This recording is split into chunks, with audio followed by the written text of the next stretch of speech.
Capítulo 8 del libro Tratamientos de oclusión y afecciones temporomandibulares por Jeffrey P. Oxon. Signos y síntomas de los trastornos temporomandibulares. En este capítulo vamos a hablar sobre los factores etiológicos como los tratamientos, el estrés emocional, la inestabilidad ortopédica, las localizaciones del dolor profundo y la hiperactividad muscular, ya que han sido considerados elementos significativos.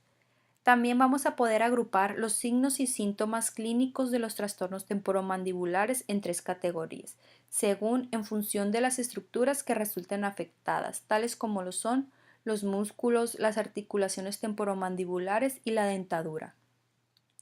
Al igual, vamos a hablar sobre los trastornos musculares y de las articulaciones temporomandibulares, ya que éstas forman el grupo de alteraciones conocidos como trastornos temporomandibulares.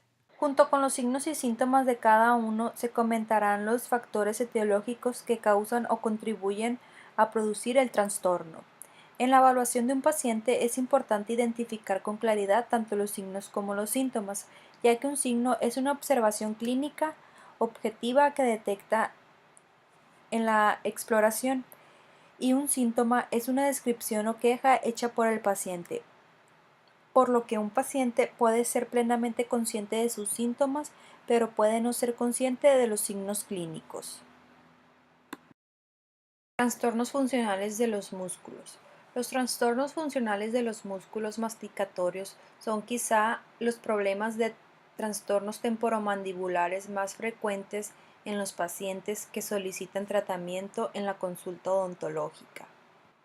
Generalmente se agrupan en una amplia categoría llamada trastornos de los músculos masticatorios. Al igual que en cualquier trastorno, existen dos síntomas importantes que pueden observarse. El primer síntoma importante es el dolor, que sin duda es el síntoma más frecuente de los pacientes con trastornos de los músculos masticatorios, que puede ir desde una ligera sensibilidad al tacto hasta molestias extremas. Si se aprecia en el tejido muscular se denomina mialgia, que a menudo se debe a un aumento del nivel de actividad muscular. Igual, los síntomas se asocian con frecuencia a una sensación de fatiga o tensión muscular. Y así, la intensidad de la mialgia está en relación directa con la función del músculo afectado. Y en consecuencia a esto, los pacientes indican a menudo que el dolor afecta a su actividad funcional. Disfunción. Este es otro síntoma importante, ya que es un síntoma clínico frecuente asociado a los trastornos de los músculos masticatorios. En general, se observa en forma de una disminución en la amplitud del movimiento mandibular. Cuando los tejidos musculares se ven comprometidos a causa de un uso excesivo, cualquier contracción o distensión incrementa el dolor y en consecuencia a esto, para no sufrir molestias, el paciente limita los movimientos a una amplitud en el que no aumenta el nivel de dolor. Clínicamente, esto se manifiesta por una incapacidad de abrir la boca con bastante amplitud. La limitación puede darse en diversos grados de apertura según el lugar donde se sienta la molestia. En algunos trastornos miálgicos el paciente puede abrir más la boca poco a poco, pero continúa viendo dolor y puede incluso empeorar. Maloclusión aguda. Este es otro tipo de disfunción. Se trata de cualquier cambio súbito en la posición oclusal que haya sido creado por un trastorno. Puede deberse a un cambio brusco de la longitud en reposo de un músculo que controle la posición mandibular. Es importante recordar que una maloclusión aguda es el resultado de un trastorno muscular y no una causa del mismo. Por lo tanto, el tratamiento no debe orientarse nunca a la corrección de la maloclusión, sino que debe de ir dirigido a eliminar el trastorno muscular. Cuando se reduzca este, el estado oclusal volverá a la normalidad. No todos los trastornos de los músculos masticatorios son iguales clínicamente. Existen al menos 5 tipos diferentes y es importante poder diferenciarlos ya que el tratamiento de cada uno es muy distinto. Estos 5 tipos son la con contracción protectora, es decir, la fijación muscular, el dolor muscular local, el dolor miofacial, es decir, mialgia por punto gatillo, el mioespasmo y la mialgia crónica de mediación central, aunque también es preciso señalar un sexto trastorno denominado fibromialgia. Los tres primeros, la concontracción protectora, el dolor muscular local y el dolor miofacial, se observan con frecuencia en la consulta odontológica, al contrario del mioespasmo y la mialgia crónica de mediación central. Esto se produce el menos frecuente. Y así, para aclarar la relación entre los distintos trastornos dolorosos musculares, se presenta este modelo del dolor de los músculos masticatorios, ya que este modelo parte de la suposición de que los músculos están sanos y funcionan normalmente. La función muscular normal puede verse interrumpida por ciertas alteraciones. Si una de estas alteraciones es importante, se produce una respuesta muscular denominada concontracción protectora, ya que en muchos casos las consecuencias de la alteración inicial son menores y la concontracción se resuelve con rapidez, lo que permite que la función muscular vuelva a la normalidad. Pero sin embargo, si la concontracción protectora es prolongada, puede producirse alteraciones bioquímicas locales y más tarde estructurales, lo que crea una situación denominada dolor muscular local. Alteraciones. La función muscular normal puede verse interrumpida por diversas alteraciones. Estas pueden tener su origen en los siguientes factores: factores locales y factores sistémicos. Cualquier hecho que cause un estímulo de dolor profundo constante puede representar también un factor local que altere la función muscular. Este estímulo doloroso puede tener su origen en estructuras locales como los dientes, las articulaciones o incluso los propios músculos. Los factores sistémicos pueden ser también alteraciones que interrumpan la función muscular normal. Uno de los que se detecta con más frecuencia es el estrés emocional, aunque también existen otros factores sistémicos que pueden influir en la función muscular y que son menos conocidos, como las enfermedades agudas o las infecciones víricas. Con contracción protectora, fijación muscular. La primera respuesta de los músculos masticatorios ante una de las alteraciones ya descritas es la concontracción protectora, que es una respuesta del sistema nervioso central frente a la lesión o a la amenaza de esta misma. Esta respuesta se ha denominado también fijación muscular protectora. En presencia de una lesión o amenaza de una misma, la secuencia normal de la actividad muscular se altera para proteger a la parte amenazada de una mayor lesión. La etiología de la concontracción protectora puede ser cualquier alteración súbita en los estímulos sensitivos o de propiocepción de las estructuras asociadas. La clave para identificar la concontracción es que se produce inmediatamente después de una alteración, por lo que la anamnesis es muy importante. Dolor muscular local, mialgia no inflamatoria. El dolor muscular local es el trastorno doloroso miógeno no inflamatorio primario. A menudo es la primera respuesta del tejido muscular a una concontracción prolongada y es el tipo más habitual del dolor muscular agudo visto en la práctica dental. Miospasmos. Un miospasmo es una contracción muscular tónica inducida por el sistema nervioso central. Los miospasmos se reconocen con facilidad por la disfunción estructural que lo producen. Estos se caracterizan también por unos músculos muy duros a la palpación. Suelen tener una duración corta, duran solo unos minutos cada vez. En ocasiones, estas contracciones musculares incontroladas pueden repetirse y en este caso se clasifican como distonía. Se cree que las alteraciones distónicas están relacionadas con mecanismos del sistema nervioso central y su tratamiento ha de ser diferente a la de un simple miopasmo. Las distonías oromandibulares afectan predominantemente a los músculos de la masticación. Durante estos episodios distónicos puede forzarse la apertura bucal o el cierre, o incluso el desplazamiento hacia un lado. El músculo implicado determina la posición mandibular precisa.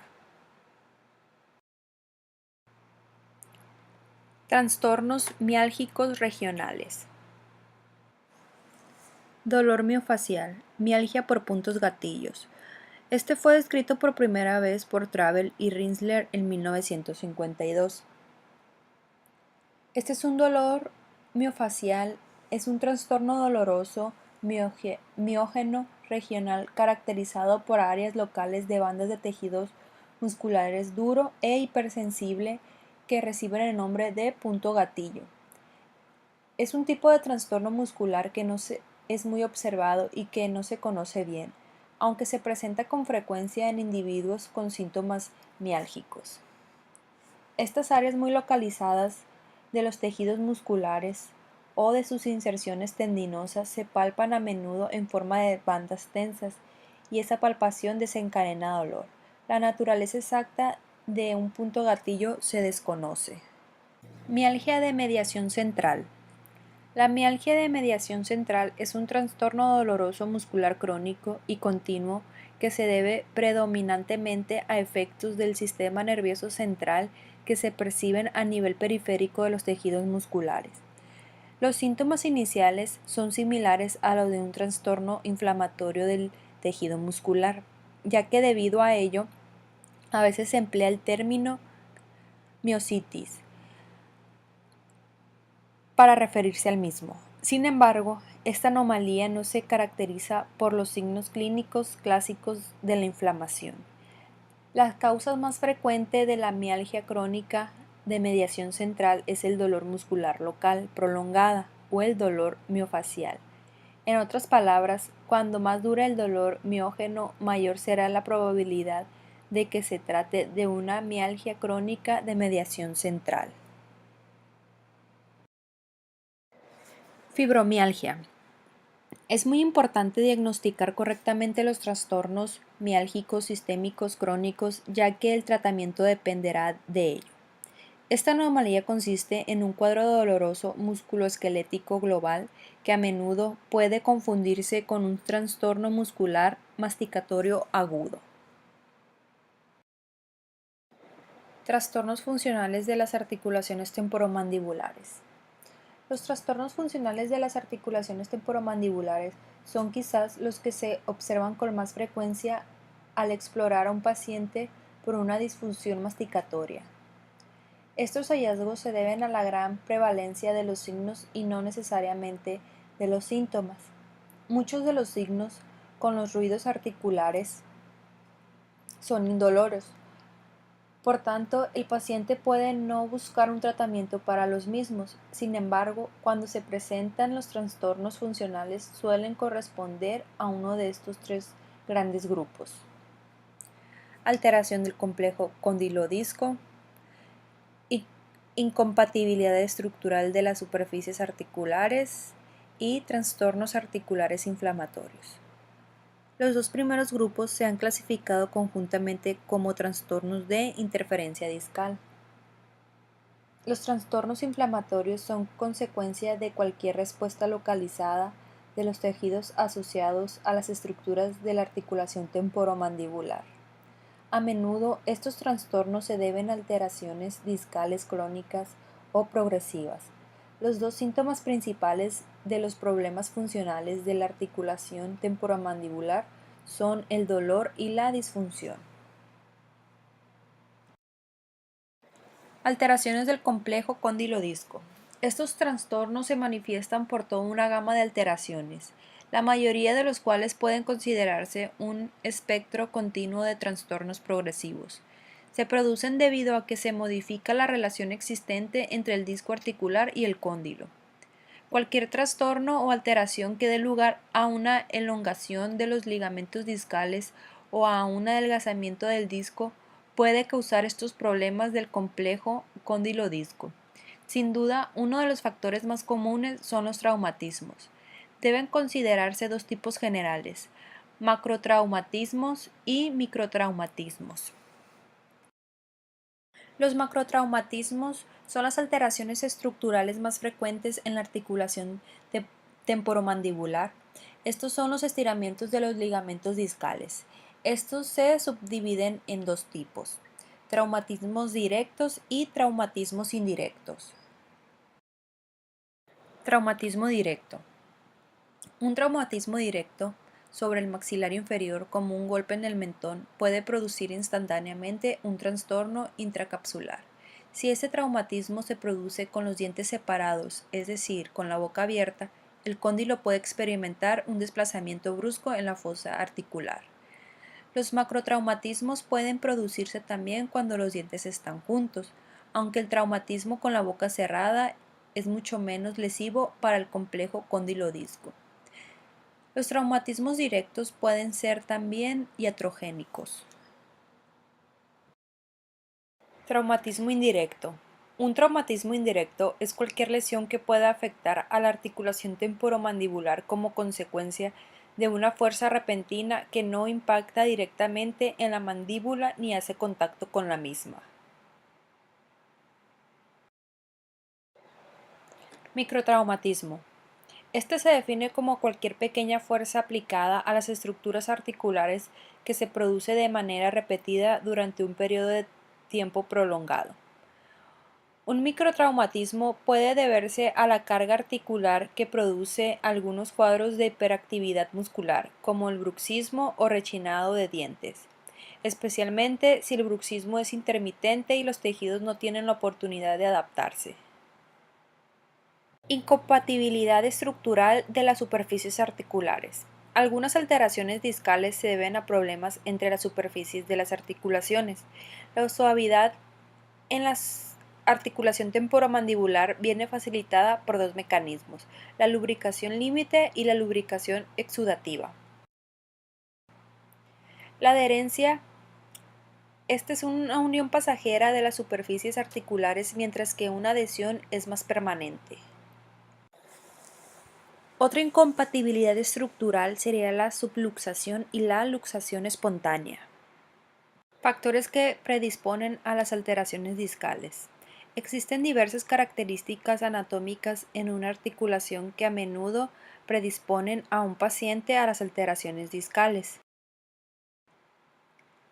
las cuales serían inclinación de la eminencia articular, morfología del cóndilo y la fosa, laxitud articular, factores hormonales e inserción del músculo pterigoideo lateral superior. Los trastornos articulares inflamatorios, estos son sinovitis, capsulitis, retrodicitis y artritis. Y por último tenemos los trastornos funcionales de la dentadura, como la movilidad, pulpitis y desgaste dental.